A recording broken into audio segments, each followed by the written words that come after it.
दहशत की दुनिया में आपका स्वागत है दोस्तों। आज की घटना सचमुच आपको सोचने पर मजबूर कर देगी और माता पिता की चिंताओं को बढ़ाने वाली ये घटना है।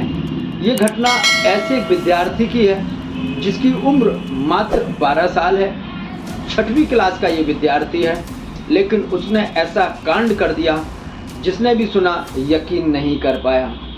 दिल्ली के एक स्कूल से एक माता पिता के पास फ़ोन जाता है, या मैं ये कहूँ कि पिता के पास फ़ोन जाता है और पिता से पूछा जाता है कुछ सवालों के जवाब। स्कूल की तरफ से जो फ़ोन गया उसने पूछा, क्या आपका नाम सागर है? दूसरी तरफ से जवाब आता है, हाँ मैं सागर बोल रहा हूँ। फिर एक दूसरा सवाल उधर से पूछा जाता है, क्या आपके बेटे का नाम प्रिंस है? फिर वो पिता बोलता है कि हाँ मैं प्रिंस का पिता बोल रहा हूँ, मेरा नाम सागर है, मेरा बेटा प्रिंस है। फिर स्कूल से एक और सवाल पूछा जाता है, क्या आपका बेटा चिन्मय पब्लिक स्कूल का छात्र है जो 6ठी क्लास में पढ़ता है?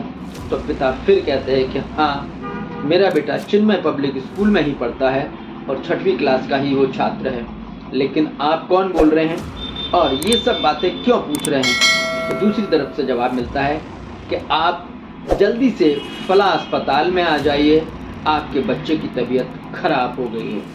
बस इतना सुनना ही था कि उस पिता के पैरों तले ज़मीन खिसक जाती है और पिता आनन फानन में सिर पर पैर रख के अपने सारे काम छोड़ के भागता है उस अस्पताल की ओर जिसका पता स्कूल की तरफ से बताया गया था।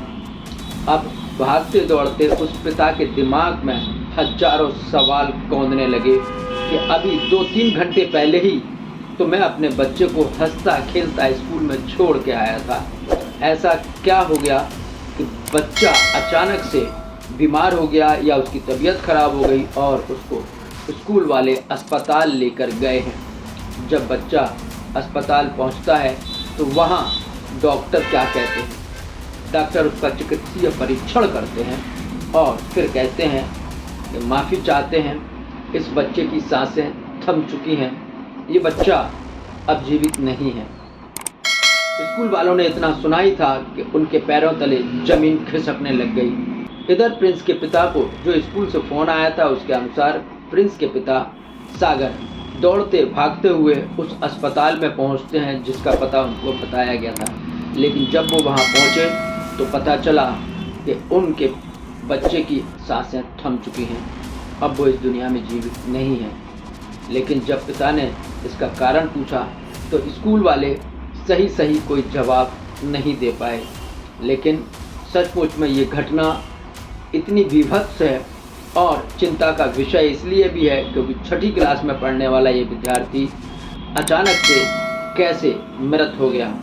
जितना स्कूल वालों ने बताया उसके अकॉर्डिंग जो मैं आपको बताने जा रहा हूँ, स्कूल वालों ने जो बताया कि ये छात्रों की आपस में कुछ कहा सुनी हुई थी या ये छात्र आपस में लड़ रहे थे अथवा कोई भी कारण है, क्योंकि यहाँ कहीं कोई मारपीट का निशान नहीं मिला है बच्चे के शरीर पर, ना ही ऐसी कोई घटना किसी ने देखी है कि इन छात्रों को किस वजह से एक दूसरे के साथ लड़ाई झगड़ा हुआ है या ये छात्र इसको ऐसा क्या हुआ है जिसकी वजह से ये छात्र मृत पाया गया।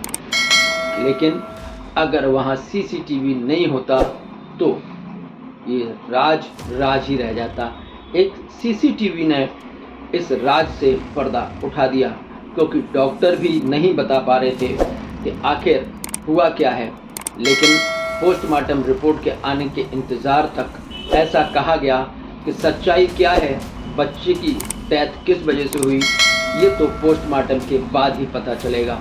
अब पोस्टमार्टम की रिपोर्ट आने तक सभी चिंता में पड़े हुए थे, लेकिन एक CCTV जिसने इस राज से पर्दा उठा दिया। CCTV वीडियो को जब खंगाला गया तो उसने सबको चौंका के रख दिया। दिल्ली का एक ज़िला पड़ता है दक्षिण पश्चिम। उस दक्षिण पश्चिम ज़िले में एक जगह है जिसका नाम है बसंत विहार।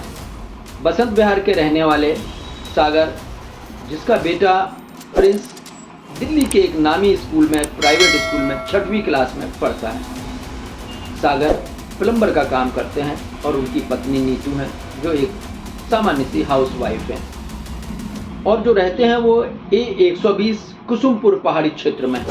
दोस्तों, चिन्मय स्कूल में पढ़ने वाला ये छात्र बहुत ही हंसमुख प्रभाव का लड़का था और बहुत ही अच्छा लड़का था। उसकी प्रतिभा की अगर बात की जाए तो उसके माता पिता बताते हैं कि उनका बेटा कहता था कि पापा, मैं आपको इतना बड़ा घर लेके दूंगा जिसमें आपका कमरा अलग होगा, मेरा कमरा अलग होगा। अभी तो हम छोटे से घर में रहते हैं, लेकिन जब मैं बड़ा हूँगा तो बहुत बड़ा घर बना के आपको दूंगा जिसमें सब लोग अपने अपने कमरे में रहेंगे।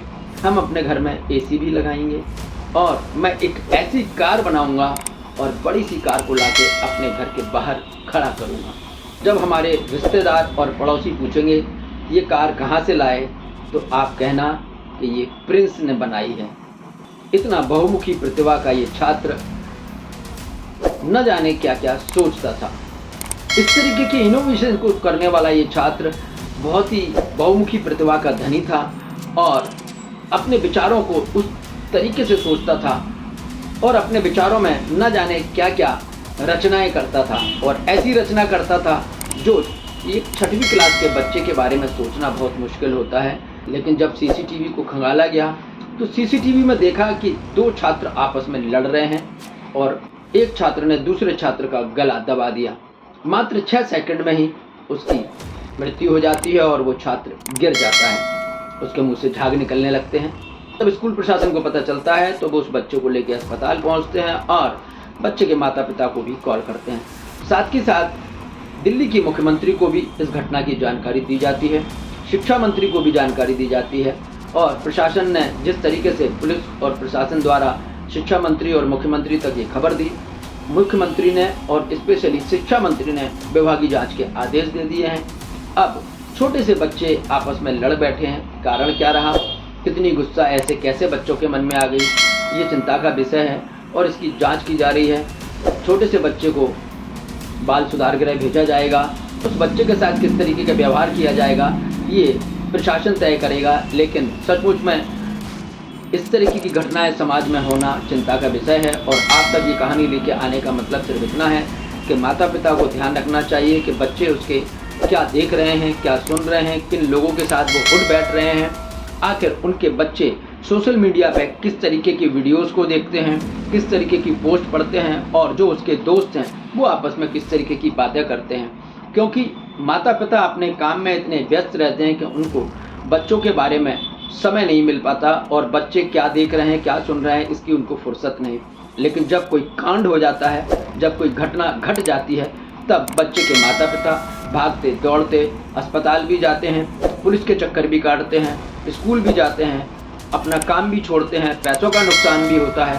साथ ही साथ अगर परिवार का कोई सदस्य दुनिया से चला जाता है तो इंसान का भी नुकसान होता है। दोस्तों, आपको ये कहानी सुनाने का मकसद सिर्फ इतना है कि हम सतर्क रहें, सचेत रहें और बच्चे हों या घर के बड़े हों या बुज़ुर्ग हों, सबका ध्यान रखना एक दूसरे का परम कर्तव्य है। जो व्यक्ति जितना उत्तरदायित्व निभा सकता है उतना निभाए। दोस्तों, अगर अभी तक आपने चैनल सब्सक्राइब नहीं किया है तो जल्दी से इसको सब्सक्राइब कर दीजिए, लाइक करिए, अच्छा लगे तो दोस्तों के साथ शेयर करिए और ऐसी ही घटनाएं देखने के लिए बने रहिए और देखते रहिए दहशत की दुनिया।